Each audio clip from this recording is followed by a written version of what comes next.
movimento, qualquer tipo de dano que a gente possa vir a ter no feto, o bebê ele pode receber informações, né, hormônios, inclusive especificamente, e isso pode ocasionar o nascimento precoce da criança, tá? E dependendo do período onde esse exame possa ser feito, a gente pode ter prejuízos maiores, né? Até porque, por exemplo, quando o exame de líquido amniótico ele é feito no começo da gestação, o bebê ainda não apresenta tantos movimentos, então é mais fácil controlar a dinâmica da coleta, certo? Agora, a partir do momento que o bebê ele cresce, ele apresenta mais movimentos, e isso pode inviabilizar, certo? A questão aí da locomoção da criança. Assim, porque ele se locomove e a agulha, né, o pertoide de coleta pode afetar o bebê. Então, é interessante que seja realmente um critério bem específico. A gente comentou que algumas condições levam o médico a solicitar, certo? A coleta do líquido amniótico. Vocês lembram que condições são essas?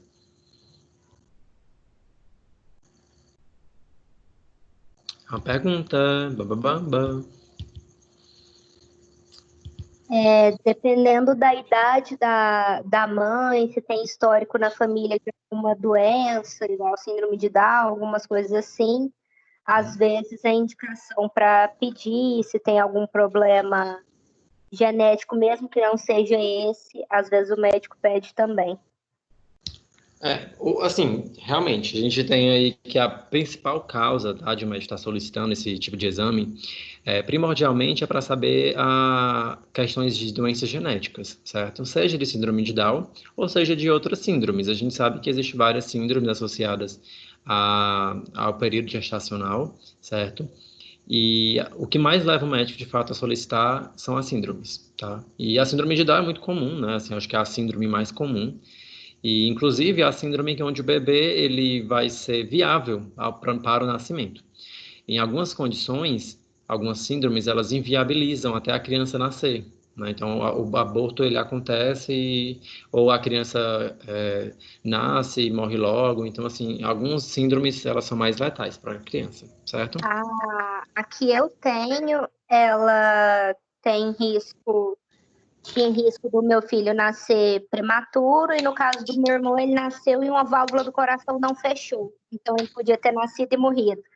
Aí, os médicos não sabiam se fazia o exame antes para identificar se a gente tinha esse risco ou não, porque justamente por possuir um problema genético, já no caso, nos pais, eu e na minha mãe, no caso do meu irmão, era mais perigoso de ter o parto prematuro ali por causa do exame.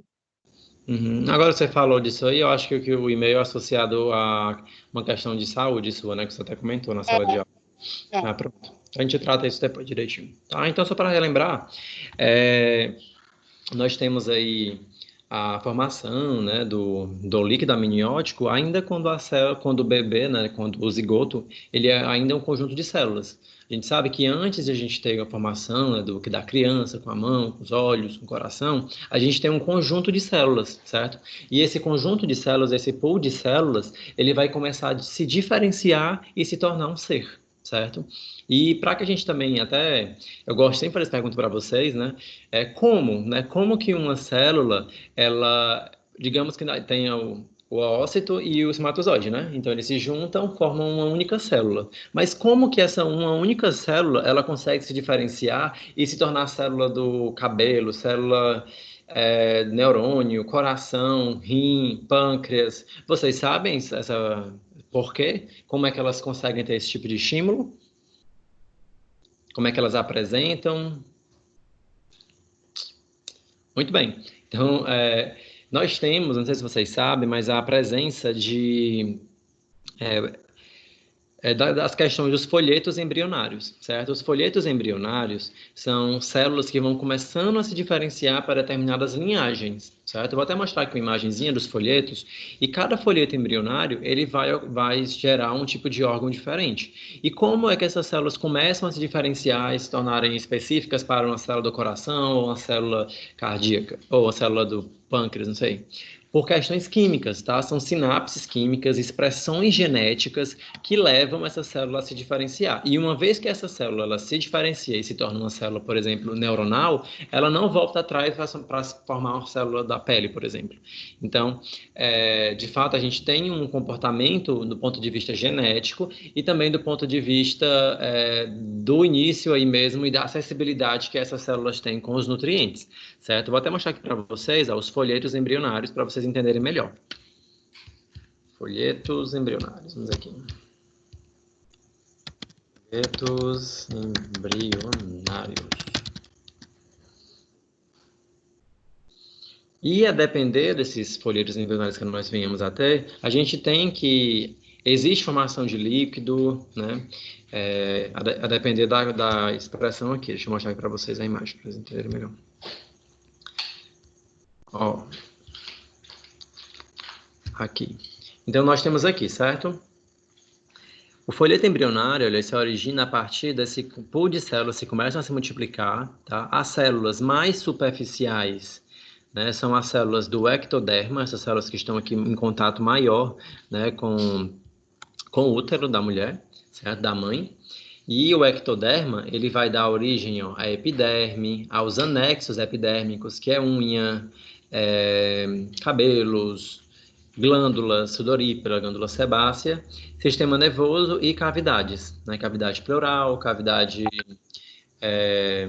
mediastínica.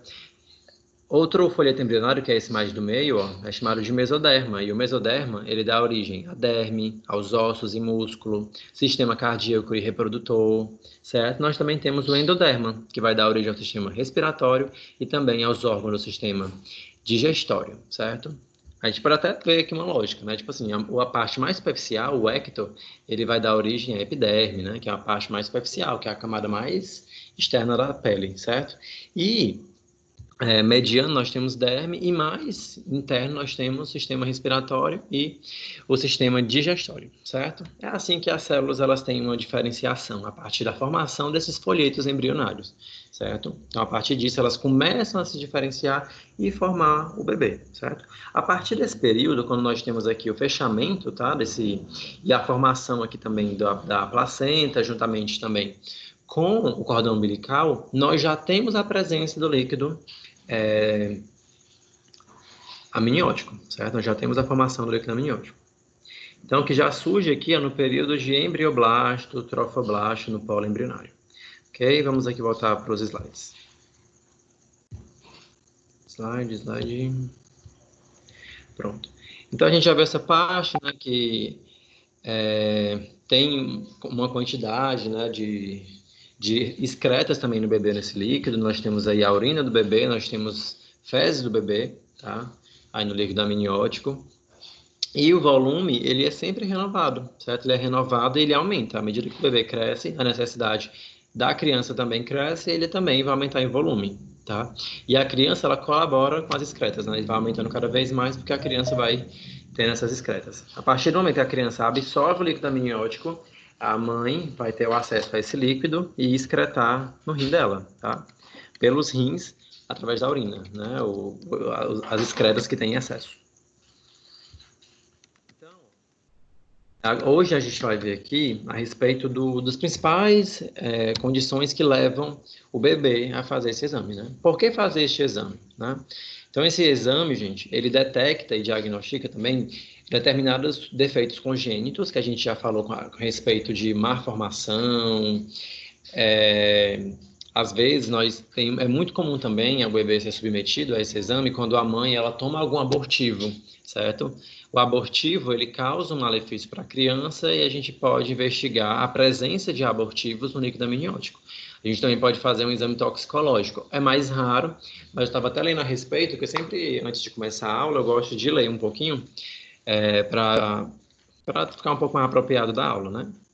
E eu estava lendo, né, hoje, por exemplo, que esse tipo de análise também pode ser feito toxicológico. Às vezes a mãe toma algum tipo de remédio, algum tipo de alimentação que pode afetar o bebê, né? E o médico ele pode investigar através do líquido amniótico, certo? doenças genéticas, anomalias cromossômicas, certo? Quando a gente fala de anomalia cromossômica, a gente fala da adição de um cromossomo a mais ou um cromossomo a menos, certo? Como é o exemplo que a gente já falou do síndrome de Down, por exemplo, né, que a criança ela apresenta 20, no par de cromossomos 21, ela apresenta um cromossomo a mais. Então, ao invés de ela ter 46, ela apresenta 47. A gente também pode ter aqui triagem gestacional, para avaliar a maturidade também pulmonar, fetal, e também para o diagnóstico e monitoramento de doença hemolítica, certo? Esse termo, tá, doença hemolítica, ele está associado a doenças onde a hemácia do paciente ela vai se destruir, certo? Eu não sei se vocês sabem e já viveram alguma coisa a respeito. Existe também uma doença muito comum, não é nem uma doença, não, é uma condição onde a mulher ela ataca o próprio bebê. O bebê que tem um RH negativo, não, é a mãe que tem um RH negativo, o bebê tem RH positivo e a mãe produz anticorpos contra o RH do bebê, certo? E esses anticorpos, eles afetam, né, a criança na segunda gestação. Na primeira gestação, o bebê ele fica um pouco imune, tá? Porque não tem uma quantidade significativa de anticorpos. Mas a partir da segunda gestação, a mulher precisa tomar uma injeção, né, que inibe os anticorpos para ter o segundo bebê. E isso só acontece quando a mãe é RH negativa, o pai é RH positivo, e o filho herda, né, o positivo do pai, e ele expressa essa característica, certo?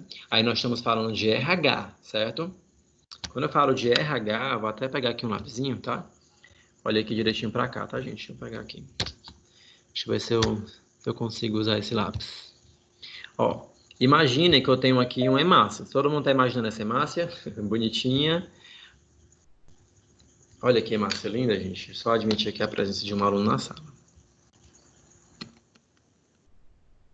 Ó, quando a gente falando um pouco de RH, certo? Para vocês entenderem esse tipo de dano que pode acontecer com o bebê e pode levar o médico a solicitar esse tipo de exame. A hemácia do paciente, ela apresenta um receptor, certo? Esse receptor, ele vai ser considerado, né, RH positivo, tá? Então, quando o paciente, ele é RH positivo, ele tem a presença do antígeno RH, da proteína de membrana RH.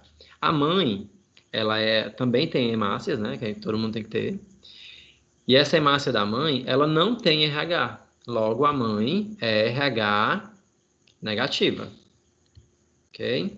A mãe é RH negativo porque ela não tem esse antígeno. O fato de ela não possuir esse antígeno, quando ela entra em contato com a hemácia do bebê, o que é que ela faz? Ela produz anticorpos contra essa hemácia, porque tudo que nosso organismo não possui, ele considera como estranho. E se é estranho, é preciso estimular o sistema imunológico para combater o que é estranho.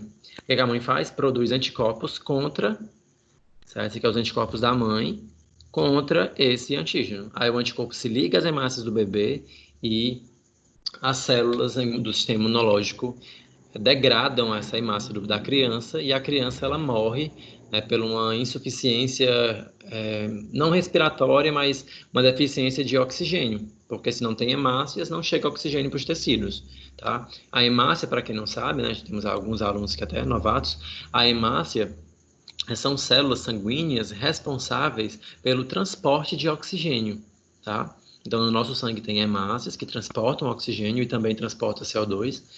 E é importante, né? A gente respira, ó, o tempo todo para viver, né? Então, é importante ter hemácias. Quando a mãe ataca a hemácia do bebê, o bebê não tem hemácias, não tem oxigenação e pode levar a ter um dano maior, certo? Aí o médico pode vir solicitar para investigar a presença de anticorpos, a presença de hemólise, ou até mesmo, quando a gente fala aqui de doença hemolítica, a gente pode ter também doenças que o próprio bebê pode ter, certo? A doença hemolítica, ela é quase caracterizada, né, como uma doença autoimune, né, onde o organismo da pessoa, do bebê, do indivíduo, vai atacar as próprias hemácias dele. E isso faz com que a gente também tenha uma série de danos que levam o médico a solicitar o ectoamniótico. Deu para entender? Alguma dúvida até agora? Aí, no caso, quando fala dos exames de triagem, para ver se ia fazer, seria, esse exame geralmente ele é pedido depois do ultrassom morfológico, com 24 semanas, se apresentar alguma coisa, Aí eles veem se pede ou não? Isso. Se apresentar algum tipo de dano, né? Se apresentar má formação, porque quando a criança ela tem algum tipo de anomalia, quando ela Ou tem se algum ela tá tipo de... menor do que o normal, alguma coisa Aí pode ser assim. solicitado. Outro defeito bastante comum, não sei se vocês conhecem, a espinha bífida, né? Que é aquele caroço que fica na coluna da criança, certo? Que é uma malformação neurológica, tá? Quando a gente tem uma malformação aqui do tubo neural, nós também dá para investigar isso no ultrassom, né, na morfologia da criança, e a partir dessa identificação, o confirmatório da presença dessa malformação do tubo neural é dado de fato aí no líquido amniótico. Agora sim, gente, como eu falei para vocês na aula passada, é muito raro a solicitação desse exame. É muito, muito, muito, muito raro, certo? Mas ele pode ser solicitado nessas condições. Agora, quando é que é mais comum, né? Quando a criança apresenta alguma malformação. Agora, sim, é possível identificar todas as malformações ainda no período gestacional? Nem sempre. Às vezes, a criança, ela vai nascer, fazer o teste do pezinho, e depois desse teste do pezinho é que a gente tem a confirmação de uma malformação. Porque, como eu falei, é um risco muito grande submeter, né, o período gestacional à coleta do líquido amniótico, certo?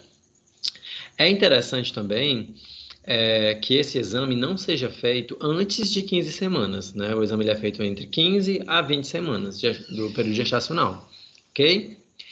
E quando, até como eu falei no começo da aula, quando houver um aumento do risco de parto prematuro após 32 semanas, a gente também pode fazer uma avaliação da maturidade fetal, porque ela quando ela nasce muito cedo, existe um perigo com relação à maturação do pulmão dela, certo? É tanto que a gente sempre fala, né? É melhor que a criança nasça com 7 meses do que nascer com 9 meses. Vocês sabem o porquê? Porque 8 meses, em tese, é um período maior, né, para essa criança ter uma boa formação, né? Mas a gente tem aí que a criança é melhor que ela nasça com 7 do que com 8, mesmo tendo um período mais de maturação. Está totalmente atrelado à maturação do pulmão. O pulmão, gente, é um dos últimos órgãos que tem a sua formação de forma adequada. Um dos últimos órgãos. Por quê, professor? Porque a gente não precisa, né, do pulmão na barriga da mãe. A mãe fornece todos os nutrientes. Então, quando estiver perto do nascimento, é que você de fato precisa do pulmão e a atenção vai ser redobrada para esse órgão.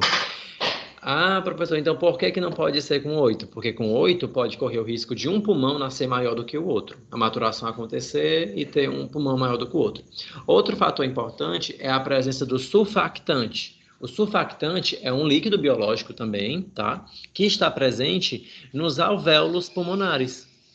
Então, os alvéolos pulmonares, eles se enchem de ar, né, o tempo todo, enche e diminui. E esse movimento, tá, que o pulmão faz, ele só é possível por conta da presença do líquido, né, do surfactante lá no pulmão. Então, às vezes a criança não tem um pulmão muito maturo, um pulmão maior do que o outro, a presença de surfactante também é defeituosa, e a criança, quando ela nasce com 8, ela pode, né, corre o risco aí também de apresentar problemas respiratórios devido a esse dano, né, por não ter o surfactante de forma adequada. E Isso que você está falando sobre a criança não respirar dentro da mãe, né? Não usar os pulmões dentro da mãe, é o que me dá muita raiva quando vem algum médico querer falar que tem que nascer de cesárea porque tem uma volta do cordão no pescoço da criança. Tanto faz se a volta do cordão tá no pé, no braço, no pescoço, se ela não respira, né? O problema é Mas, se comprimir o mas cordão, só se que, tiver Juliana, tem um comprimindo. fator importante aí, tá? Apesar de ela não respirar, no nosso pescoço, inclusive no período gestacional, existe artérias e veias importantes que levam Sim, oxigênio para o cérebro, mas tá? aí é uma questão de estar comprimindo, né, uma veia importante. De qualquer maneira, também tem Exatamente. em outros Então, assim, a lugares. criança, ela pode apresentar anencefalias, né? Ela pode até morrer, porque não tem oxigenação no cérebro. por conta dessa Eu compressão. conheço uma pessoa que não tinha volta nenhuma no pescoço, nem nada. A criança estava bem numa semana, fez o exame, estava 37 semanas, estava marcado, ia nascer Uhum. de cesárea e tudo. E de um dia para o outro acabou a movimentação. Quando eles foram ver, tinha meio que dado um nozinho bem perto do umbigo mesmo. Uhum. Pressionou ali e cortou a circulação.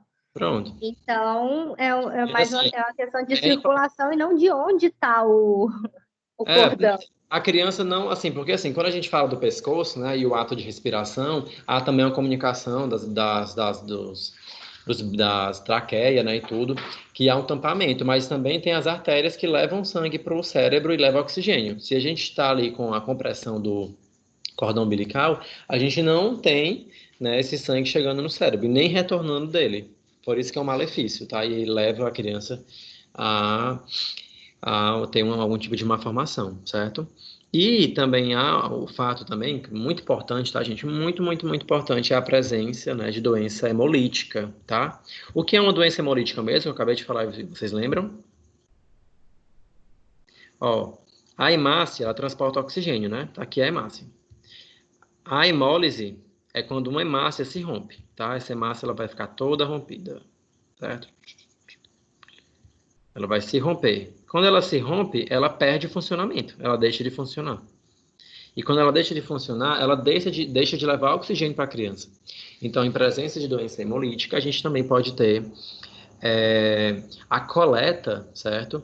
Inclusive até com periodicidade. A gente está sempre fazendo uma coleta para identificar a presença de doenças hemolíticas.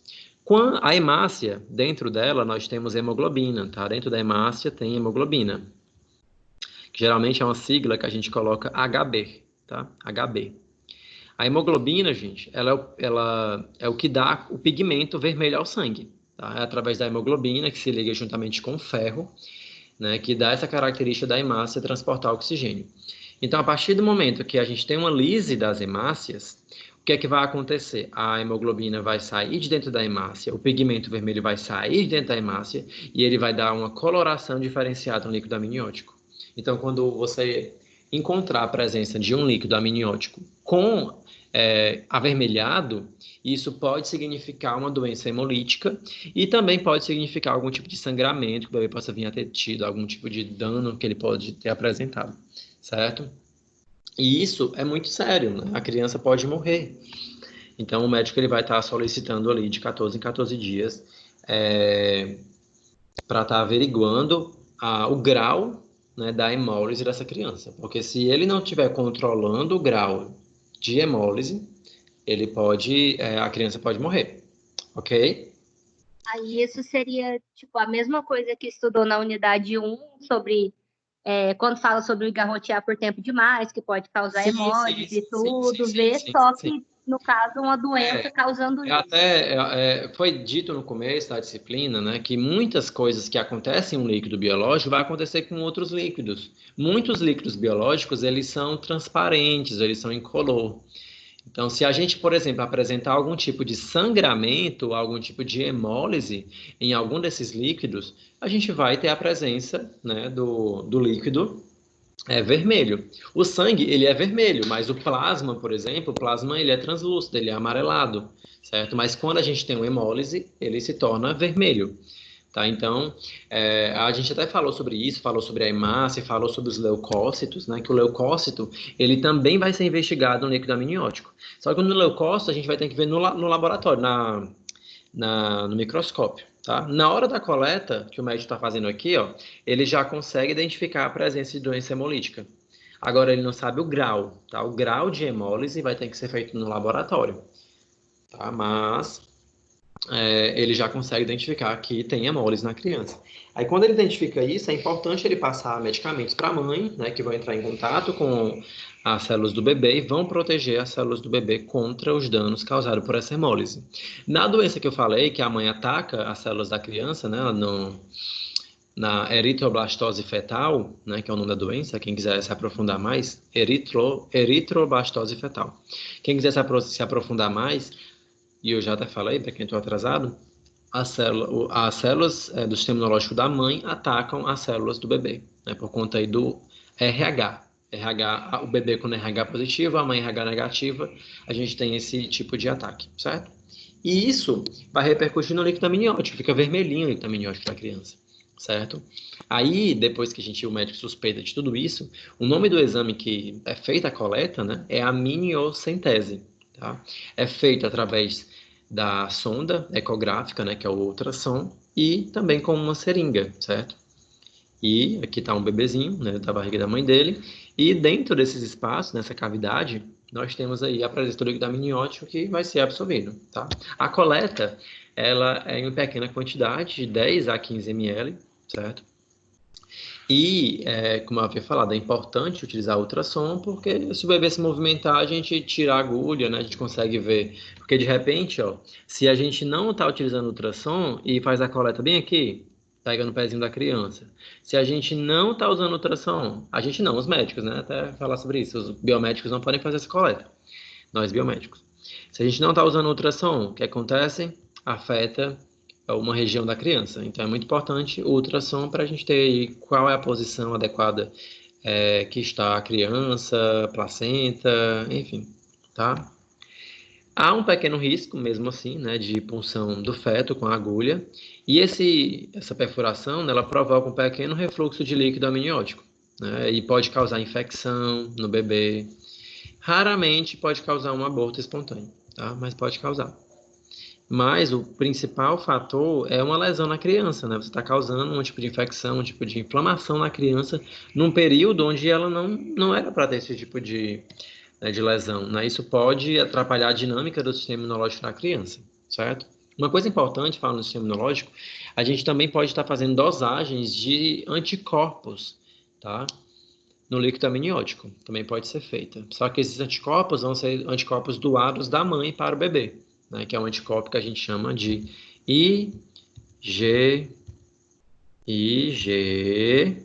ou saudade de uma lousa, IgG, ok?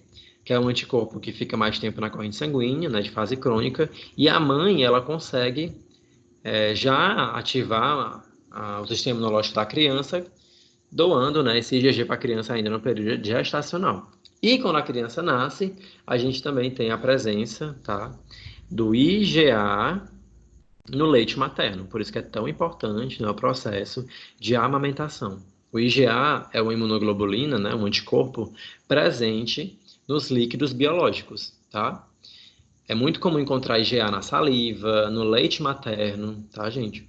Então, algumas mães também fazem, eu acho que nem tá na grade curricular o leite materno, mas algumas mães fazem exames também com o leite materno para saber a quantidade de nutrientes, para saber a quantidade de anticorpos, ou até mesmo de alguma medicação que ela possa vir a ter tomado para saber se já saiu e ela pode voltar a amamentar, tá? Só que isso já é para uma mãe, assim, geralmente... Isso não é feito no SUS de rotina, né? Bem mais raro, mas pode também acontecer. É raro, mas pode ter exames no leite também. Aqui a gente já comentou, né? Aqui, onde que examina o leite que é doado para o banco de leite? Porque mesmo não sendo de rotina, todo leite que é doado, ele tem que ser analisado, né? Pronto, é feito no laboratório do próprio banco de leite mesmo, né? Geralmente tem o banco de leite, né? E esse banco de leite, ele tem um aporte aí Nesse caso, é por um biomédico mesmo.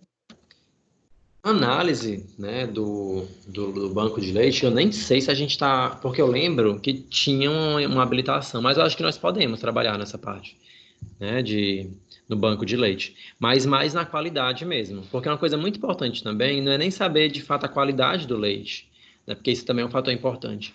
Mas o leite, como ele está fora do corpo da mãe, ele pode produzir, ele pode ser alvo, né, de micro-organismos, de bactérias, de fungos.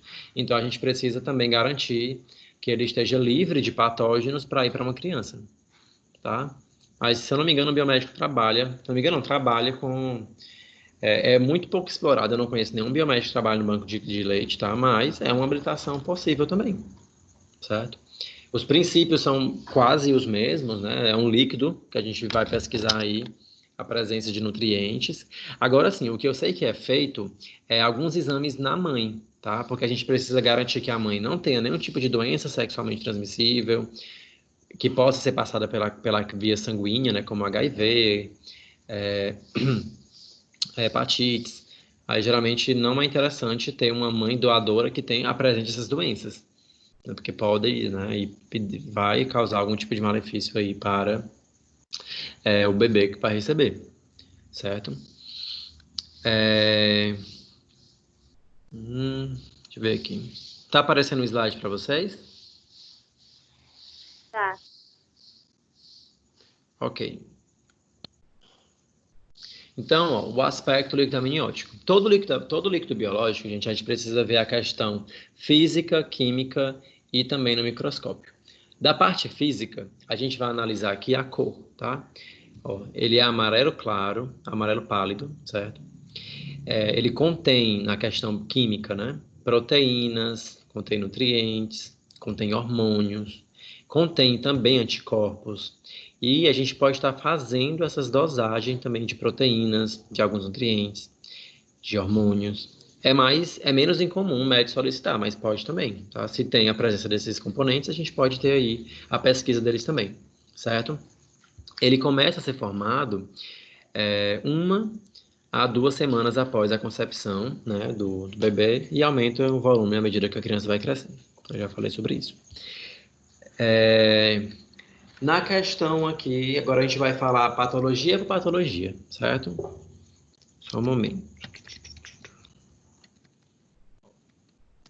As doenças que podem ser investigadas do caráter de anomalias, nós temos aqui a síndrome de Down, certo?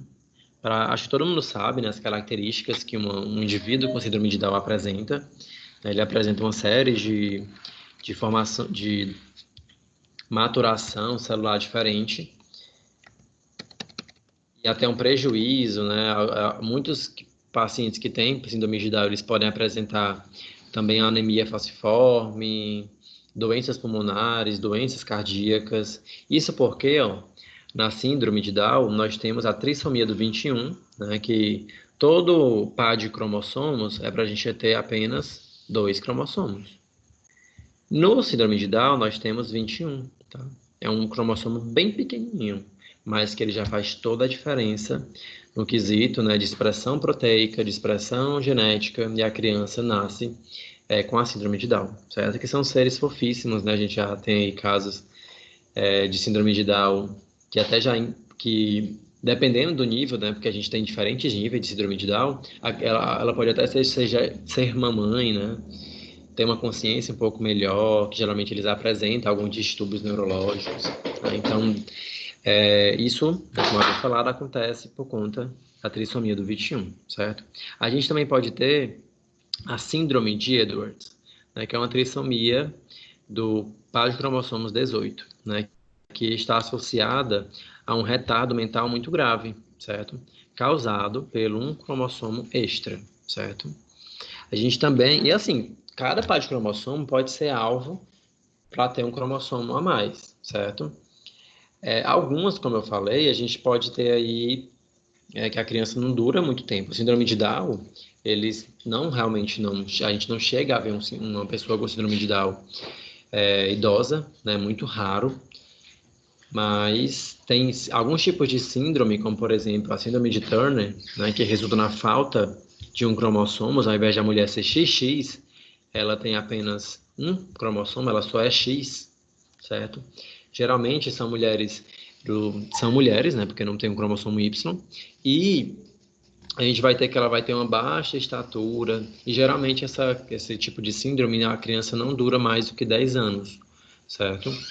E até tem países e mais países que tentam viabilizar o aborto desse tipo de criança, né? Infelizmente, tá? Porque eu acho que nada na vida é por acaso, né? Se Deus colocou essa criança com esse tipo de situação, é para você cuidar com muito amor, tá? E com todo o carinho que ela merece.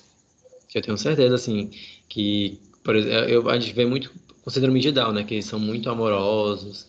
Em algumas situações eles são bem raivosos, mas a maioria são bem amorosos na maioria do tempo.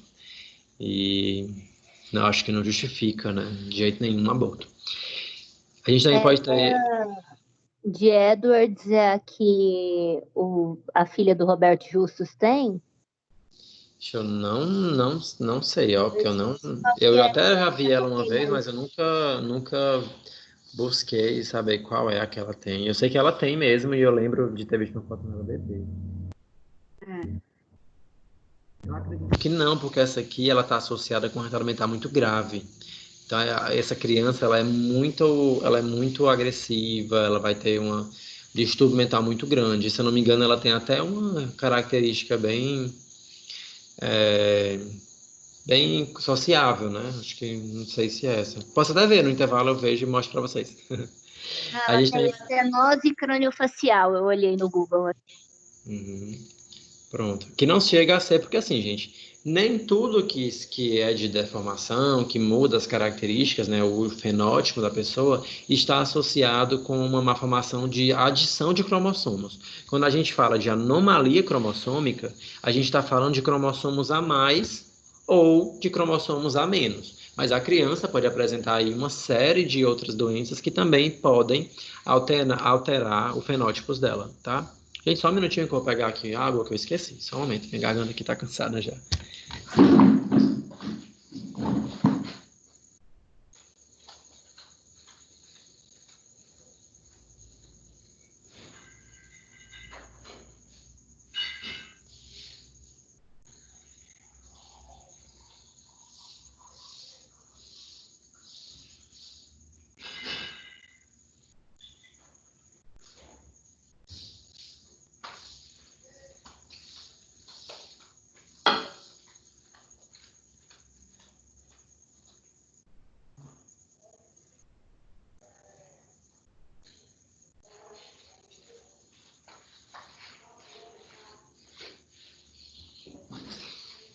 Pronto, aí assim, gente, o papel do biomédico na investigação, tá, do líquido amniótico, ele não para em simplesmente analisar o líquido amniótico, né, assim, analisar o aspecto físico, a presença de leucócitos, de hemólise. Quando a gente fala de anomalia cromossômica, aí entra uma outra habilidade do biomédico, né, que é trabalhar aí com a questão de investigação, de biologia molecular, de fazer exames genéticos, tá? Então, quem ama genética vai amar trabalhar com líquido amniótico, porque quando a gente fala de genética, é essa habilitação que o biomédico tem, tá? É que essa pós que ele precisa fazer para investigar essas análises cromossômicas, né?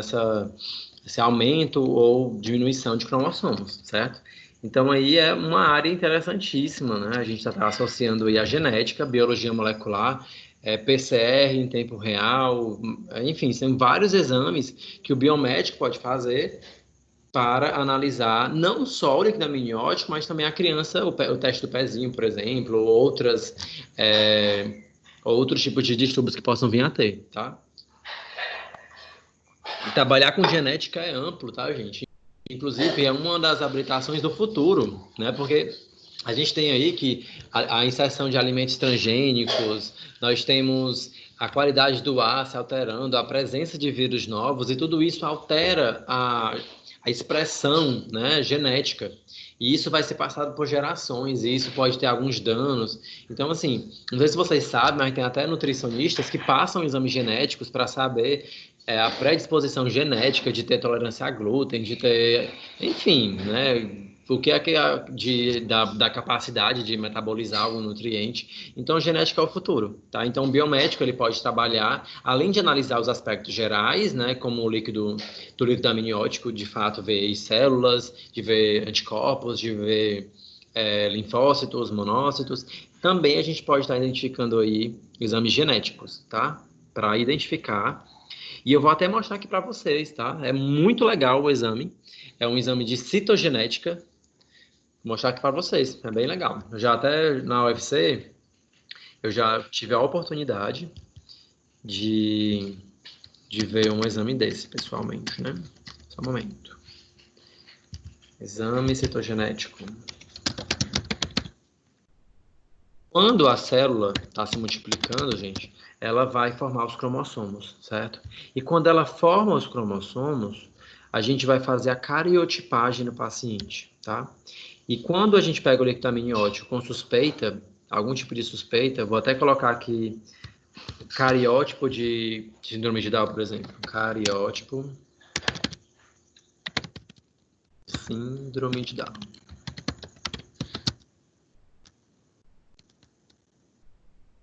Down. Cadê? 21. Pronto, tá aqui, ó. Aí pronto, né? Foi feita a coleta, a criança apresenta algumas alterações. Como é que o médico vai investigar de fato? É assim, mostro pra vocês, ó. Todo mundo tá vendo aqui direitinho, gente? Sim? Sim. Pronto, ó.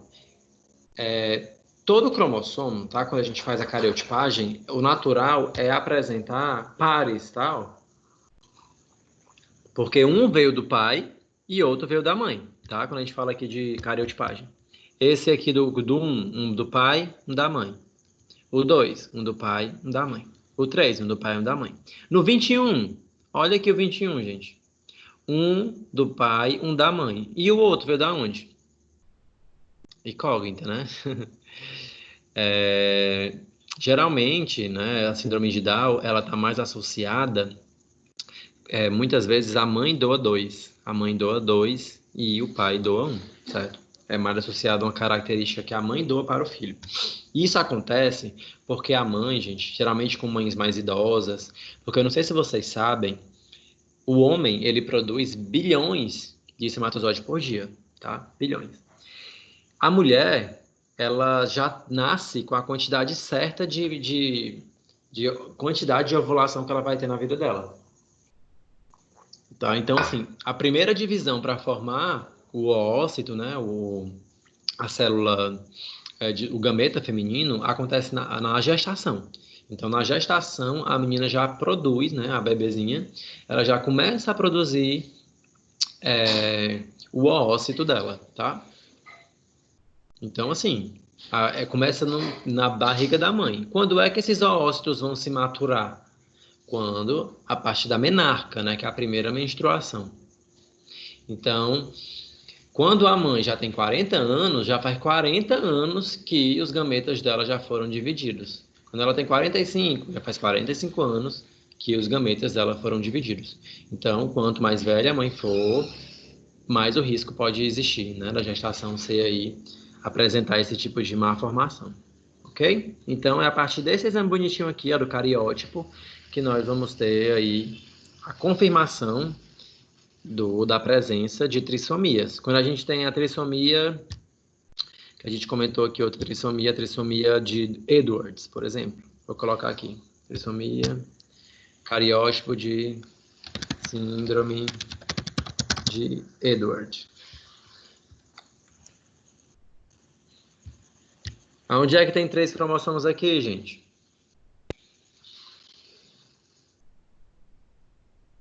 No 18, né? Ó, nós temos 3, ó. 1, 2, 3.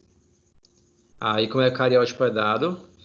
47 cromossomos, porque a criança tem 47. Ela é uma mulher, né? Uma menina, XX, mais 18. Quer dizer, significa que tem mais um cromossomo no par de cromossomo 18. Ok? E como é que a E característica na das... de Marconi-Albert? Como? A síndrome de Marconi-Albert, que causa displasia, as manchas café com leite, MCCUNI-Albert. MC... Sem o A. CC. Pronto, deu certo. Deu certo? Legal. É mais rara, né? Porque eu nunca vi falar dela. Eu tive aqui o cariótipo. A filha de uma amiga minha tem, só por isso que eu conheço. Ela é rara também. É bem rara. Ó, eu acho que não está associado com o cromossomo, não. É porque ela é genética. É uma característica mais de expressão genética, não é uma doença associada a uma. Porque, assim, como eu falei, por exemplo, a criança ela pode nascer com Ela é e ser genética, albina. ela é hereditária. E eu achei que, pelo que eu vi, ela é uma má formação de uma. Esqueci o nome de um. Formação no melanócito, né? Deve ter uma correlação com melanina, né? Com Não, melanócito. não, ela não é física, só não. A maioria das vezes a criança nem aparenta fisicamente. É Uhum, mais problema com puberdade precoce, uhum, displasia, às vezes a criança acaba ficando manca e eventualmente apresentando outros problemas. sim. Mas enfim, né, cessada essa parte, tá? Aqui é uma investigação de cromossomos, né? A gente tem uma série de outras anomalias, né? Como essa que você comentou, como, por exemplo, não chega a ser uma anomalia, né? Mas tem um albinismo também, que a gente pode estar fazendo um estudo genético, de expressão genética, e não mais um cariótipo, porque o cariótipo, ele é muito feito para identificar trissomias, né? A adição de um para mais ou um para menos cromossomo, e também a gente pode estar fazendo quando tem um câncer, por exemplo. Uma célula cancerígena, ela pode ter mais de 46, ela pode ter 50 cromossomos. A gente faz a investigação desse câncer para saber o perfil dele, ok? Agora sim, com relação, de fato, a síndromes, testes genéticos, né? Esse teste genético, ele não vai mais estar associado com cariótipo, certo? Os testes genéticos, eles estão associados mais com fibrose cística, doença de Taichuan, doença de Canavan, anemia falciforme, talassemias, certo? Que a gente também pode estar investigando aí quando a criança ainda está na barriga da mãe, tá? Aí assim, gente, essas doenças todas a gente vai ver em patologia, vamos ver aí em hematologia, mas só para antecipar, por exemplo, a talassemia, a talassemia, né, que é esse último tópico aqui, é quando uma hemácia, tá? Ela, toda hemácia, como eu falei para vocês, ela vai possuir hemoglobina, tá? A hemoglobina, ela é uma proteína, certo? E ela tem duas camadas. Ela tem a camada beta, né? Nós temos aqui a hemoglobina. Vamos desenhar aqui. Ela tem quatro estruturas, né? Na proteína dela. E nós temos a camada beta e a camada alfa. A talassemia, a gente pode ter algum tipo de malformação ou da camada alfa ou da camada beta, certo? E quando a gente tem uma malformação da camada alfa ou beta, a hemácia, as hemoglobinas que tem na hemácia, elas não transportam o oxigênio de forma adequada. Aí a criança pode apresentar algum tipo de malformação. A criança, quando o médico identifica isso ainda na fase gestacional, ela pode, inclusive, receber uma transfusão de sangue. Vocês sabiam disso? Transfusão de sangue em recém-nascidos, assim, em crianças ainda na barriga da mãe, é mais raro, mas pode existir, tá? Isso quando apresenta uma doença desse caráter, por exemplo, ou uma doença hemolítica. É bastante comum. Anemia falciforme, a hemácia ela é para ser redondinha, mas ela vai se apresentar em formato de foice. Por isso que ela é uma anemia falciforme, tá? Ela vai apresentar a hemácia nesse formato. Aí esse diagnóstico ele é dado através do exame de sangue da criança, né? Ela vai apresentar hemácias nesse formato, ok? Então a gente vai para o nosso intervalo. Vamos jantar, tá? A janta já está aqui esquentada. Eu vou jantar agora, espero que vocês também jantem e voltem para a nossa aula daqui 15 minutinhos. Tudo bem? Aí lembrando, tá? Todo mundo tá me ouvindo? Para antes sair do intervalo. Sim. Ó, algumas pessoas entregaram a prova digitada, certo? Prova digitada, gente, quem entregou só recebeu 500 pontos, mas eu vou retificar a nota de vocês, tá? Quem entregou digitado. Só quem me enviar o trabalho escrito, a prova escrita. Então, quem enviou digitado, passa para o caderno e me envia a foto, certo? Também tem pessoas que me entregaram depois, se acontecer alguns problemas no e-mail, né? Que eu ainda vou também postar a nota, não se preocupem, tá? E é isso, gente. Bom intervalo e a gente se vê já já, ok? Alguma dúvida sobre a aula até agora, sobre a prova, sobre os pontos? Todo mundo já viu os pontos? Confiram, tá, gente? Porque, assim, nesse modelo por e-mail é difícil a gente ter né, manter assim, ok? Então, se eu tiver errado a nota de alguém, pode falar, que eu vou retificar. Eu só achei qual que é o problema lá, é uma mutação no gene GNAS. O negócio não é no cromossomo, nem cromossomo. Cromossomo é normal, né? Mas É um gene. a expressão é que é alterada, né? É isso mesmo. Oi, gente, bom intervalo, tá? Até já.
Oi, gente, voltei. Tudo bem?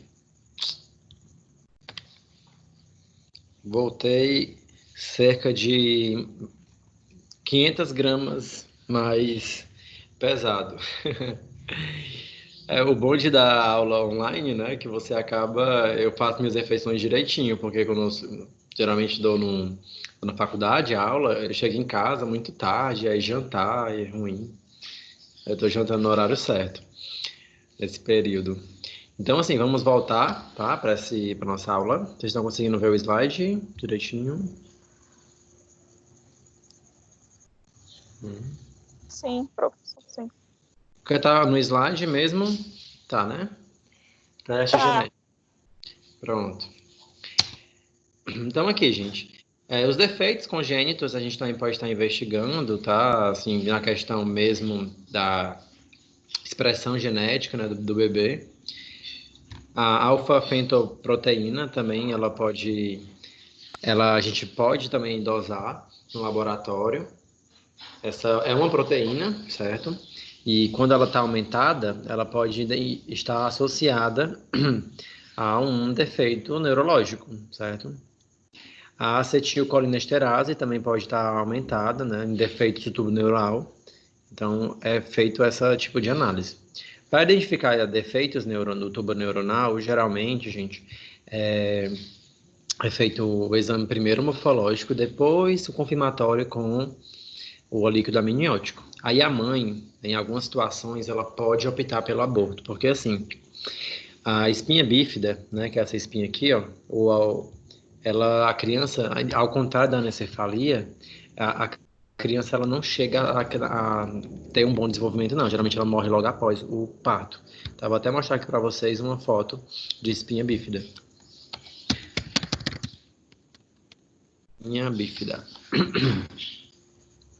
Ó, aí a criança não chega a ter um bom sucesso, infelizmente, né? Aí de vida não. Cadê? Pronto, aqui. Então, ó, é como se fosse uma continuação do tubo neuronal, certo? Aí a criança vai nascer dessa forma, tá vendo? Fica um pouco para fora, há uma formaçãozinha para fora, certo? Em algumas condições, a criança perde a locomoção, certo? Ela perde, porque afeta, né, os órgãos inferiores, prioritariamente, e infelizmente pode levar a criança ao óbito, em alguns casos, né? Dependendo do tamanho, é claro que a gente tem tamanhos diferentes, né, da espinha bífida, a depender aí da quantidade de uma formação. Oi? Eu também falei que a sua irmãzinha morreu. Gente, não esqueçam de desativar o áudio, tá? Aí aqui, ó, a anencefalia, a criança ela já vai nascer com como é que posso dizer? Um atrofiamento mesmo, né? Deixa eu... A criança ela já nasce com um atrofiamento mesmo na questão do crânio dela. Então, vai ter uma diminuição aqui do tamanho do cérebro, né, significativa. Há uma deformação também muito grande, assim, em termos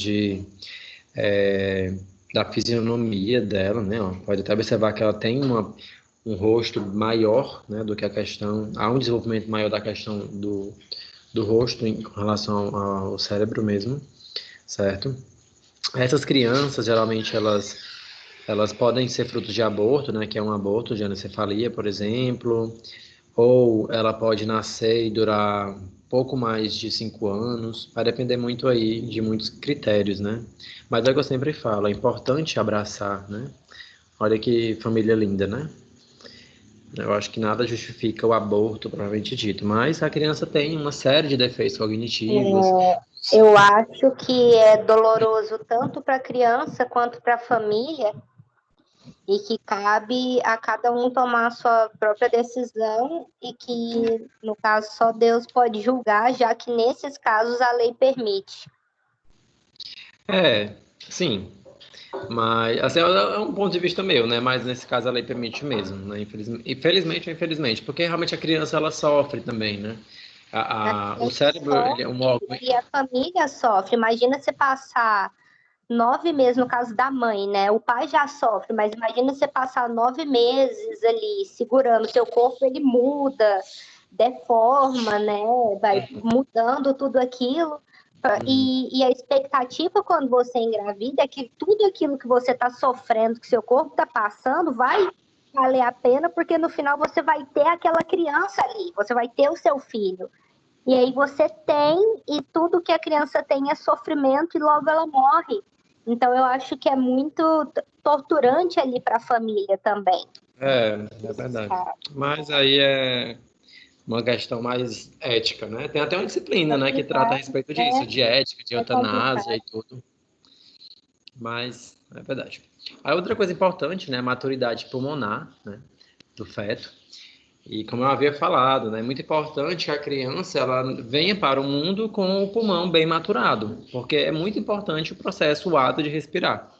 Quando a criança nasce, ela chora. Né? E ela chora porque há um rompimento, né, dos alvéolos pulmonares, uma lesão controlada, uma lesão pulmonar, que faz com que os alvéolos pulmonares que estavam antes pregados, eles suflem, né? Eles aumentem e recebam ar. E isso dói muito. Então a criança chora, naturalmente.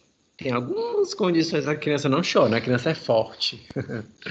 Pode ser alguma doença, né? Mas também pode estar associado com... Pode ser normal, né? Em alguns casos.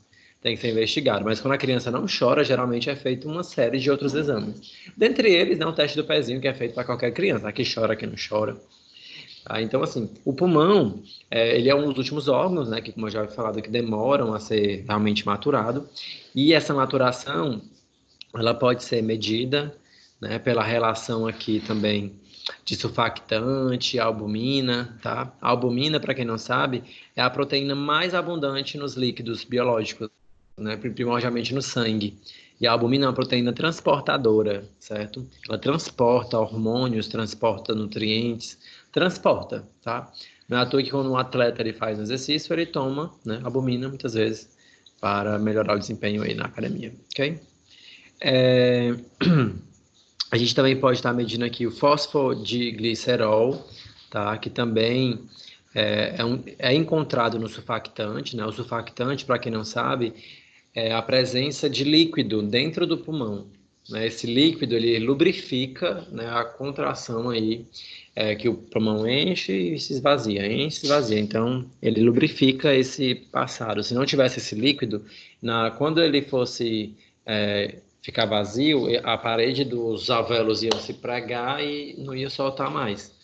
Então, como tem esse líquido, ele acaba lubrificando e também dando suporte aí ao sistema imunológico, porque tem muitas células do sistema imunológico no surfactante, tá? Inclusive, a gente também tem outro líquido biológico, tá? Que a gente pode estar trabalhando, que é o líquido do aspirado, né, pulmonar. A gente faz uma aspiração do brônquio alveolar, né? Inclusive, eu até trabalho com isso no meu doutorado. Eu trabalho com lesão pulmonar associada à pancreatite. E a gente investiga a presença de células imunológicas de danos pulmonares através também do lavado brônquio-alveolar. Só que é um exame mais difícil, porque a gente meio que coloca água, solução salina, né, no pulmão do paciente, nos brônquios, e aspira essa água rapidamente para retirar o excesso de surfactante para uma dosagem no laboratório, né? A gente também tem outros exames que podem estar solicitando, tá? Como a gente já também comentou, a gente pode investigar a presença, né, o RH da criança, o grupo sanguíneo, e quando a criança, né, ela tem um RH positivo e a mãe não tem RH, é quase uma cruzinha mesmo, né? Porque essa hemácia ela vai estimular a produção de anticorpos, certo? Aí, assim, o pai, esse aqui é a mãe, né? Hemácia da mãe, o pai tem que ter o RH para doar para a criança, tá? Inclusive, antigamente, né, era feito teste de paternidade para conferir o RH. Porque não dá para um pai RH negativo e uma mãe RH negativa a criança nascer com RH positivo. Aí não pode, tá? Tá errado. Ou o bebê foi trocado, ou então não é filho do pai, né? É filho do vizinho. Aí, quando o pai é RH positivo, a mãe é negativa, A criança pode nascer positiva por conta da herança do pai e a mãe produz anticorpos. Então, isso pode ser investigado. Também pode ser feita a dosagem de bilirrubina, tá? No líquido amniótico. A bilirrubina, ela está presente dentro da hemácia. Quando a hemácia se rompe, aumenta a bilirrubina no líquido amniótico. Aí fica possível, né, investigar. Quanto mais bilirrubina, mais hemólise, mais hemácias estão morrendo, pior pode ser para o bebê.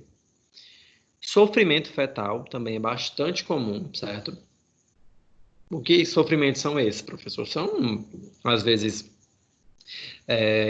uma má formação, certo? A gente também pode ter algum tipo de alimentação, ou de chá, ou de algum medicamento que a mãe possa vir a tomar durante o período gestacional. É muito comum para mães que tomam remédios psicológicos, né, que precisam tomar, o bebê ele pode sofrer um pouquinho também. Mães que são viciadas, né, viciadas em álcool, em cigarro, ou em algum tipo de droga, também pode afetar a criança, né, tem um sofrimento aí também. Esse sofrimento, né, ele repercute no líquido amniótico. O líquido ele pode ter aí uma coloração verde, né, que indica a liberação de mecônio do tubo digestivo fetal. Ele pode também ser amarelo e âmbar, que sugere a presença de bilirrubina.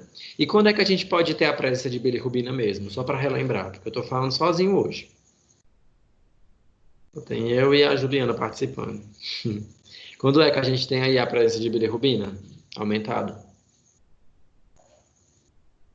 Muito bem, né, gente? Quando a gente tem hemólise, ó, anemia hemolítica, ou quando a gente tem a incompatibilidade do grupo sanguíneo, a gente tem um aumento de bilirrubina e isso vai gerar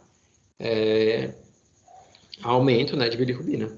E notificar Falando que aí da bilirrubina, por que tanta criança nasce com icterícia? Olha, geralmente é por conta de uma maturação do fígado, porque a bilirrubina ela é maturada no fígado.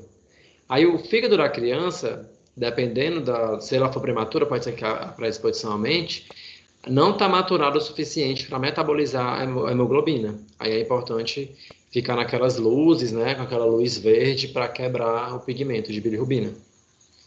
Mas é por conta de uma maturação do fígado mesmo. Meu irmão tem 13 anos. Desde que ele nasceu pra cá, todo mundo que eu conheço, pelo menos, precisou de ficar pelo menos uns dias na luz lá, porque tava com icterícia. Aí eu achei que é uma frequência muito alta de Pode ser comum, mas é associado principalmente a um funcionamento do fígado, né? Que é um órgão que ainda está ali, todos os órgãos, né? Eles ainda... nascer prematuro, sabe, adiantar o parto na questão da cesariana, às vezes adiantar o parto uns dias não terminou de maturar, será que isso pode ter a ver também? Não, geralmente não. O fígado ele se matura até antes. Com 6 meses o fígado está bem maturado. Agora o que não tem é um bom funcionamento. A criança vai melhorando, né? Vai melhorando cada vez mais e se livrando, né? Assim, saindo aí da condição de estar icterícico, né? Quitérico. Pronto, gente. Então, assim, quando é que o líquido amniótico é solicitado? Me digam aí agora. Novamente, né? Doenças... Ó, pode ser uma questão da prova, tá? E a minha segunda prova vai ser online, vai fazendo mesmo. Vou marcar 3 encontros. Quem não puder nesse dia, vai no outro, vai no outro, vai no outro. E vai ser online. Tem que fazer na marra, não vai ter pesquisado mais não. Aí se eu colocar lá na prova, quando o líquido amniótico é solicitado? Doenças, anomalias cromossômicas, doenças também de caráter de expressão gênica, anemia hemolítica, nós também podemos ter. No exame morfológico dá erro, dá alguma suspeita no exame morfológico. Com alguma suspeita, né, de alguma malformação, certo? Então, tudo isso leva à solicitação, ok? Vou só antecipar um pouquinho do que vai ser dado na aula que vem, certo? Para a gente já acessar o líquido amniótico.